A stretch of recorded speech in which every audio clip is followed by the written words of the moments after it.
वरहमतुल्लाहि वबरकातुहू। और एक खुशखबरी है मुसलमानों के लिए ये कि इलाहाबाद हाई कोर्ट ने UP board of Madrasa education 2004 act को अनकॉन्स्टिट्यूशनल बता दिया गया है। इसका मतलब ये है कि जितने भी मदरसे चल रहे हैं यूपी में उन सारे मदरसों को बंद कर दिया जाएगा और 13,000 से भी ज्यादा मदरसे बंद होने वाले हैं। मनाइए और खुशियाँ मनाइए और हंसते खेलते रहिएगा। हम कुछ भी नहीं करेंगे, बस हम अपने घर का देखेंगे, अपने औलाद का देखेंगे, हमारे कौम के बारे में हम कुछ भी नहीं देखेंगे। चाहे मुसलमान मर जाए, चाहे मुसलमानों को काट दिया जाए, चाहे मदरसे बंद हो जाए, चाहे मस्जिद बंद हो जाए। बाबरी मस्जिद बंद हो गई, 370 निकाल दिया गया।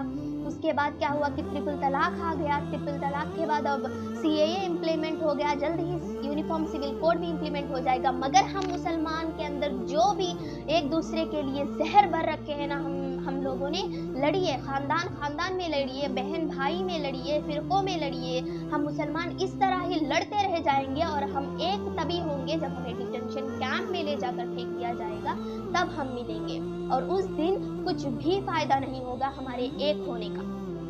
अब इलेक्शन जो आ रहा है, हम इलेक्शन आ गया और अगर किसी मुसलमान भाई ने इलेक्शन में पार्टिसिपेट कर दिया ना, तो उसे बिल्कुल भी मत जिताइएगा, क्योंकि हम उसे ही जिताएंगे जिसे हमारे बाप दादा जिताते आए हैं। हम उसे ही जिताएंगे जिसने हमें ज्यादा से ज्यादा पैसे दे रहे हैं।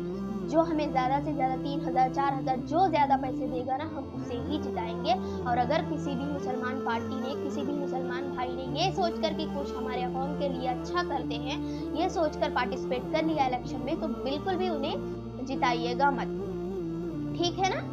अब इस वीडियो को भी बिल्कुल भी मत शेयर कीजिएगा, बस देखिए और छोड़ दीजिए। और मुसलमानों को जिन्हें ये पता नहीं है कि सीएए क्या है, जिन्हें ये पता नहीं है कि कितनी मस्जिदों को फोड़ दिया गया, कितनी मस्जिदों को शहीद कर दिया गया, कितने मदरसों को बंद कर रहे हैं, हम ना किसी भी मुसलमान को इसका कुछ भी नहीं बताएंगे कि हमारे देश में क्या चल रहा है, जिन्हें पता नहीं है। क्योंकि हम बस इस ईद पर खुशियाँ मनाएंगे। दो कपड़े जोड़े लीजिएगा, क्योंकि एक ये इम्प्लीमेंट होने की खुशी में एक जोड़ा लीजिएगा और ना ईद की खुशी में एक जोड़ा लीजिएगा। दो जोड़े लेंगे। और इस वीडियो, अगर आपको कोई वीडियो आपको खुशी दे रही हो, आपको हंसी आ रही हो, या कोई लड़की नाच रही हो, तो उस वीडियो को ना बिल्कुल शेयर कीजिएगा। आप इस वीडियो को बिल्कुल भी शेयर मत कीजिएगा, देखिएगा और डिलीट कर दीजिएगा अपने फोन में। अल्लाह हाफिज, खुदा हाफिज।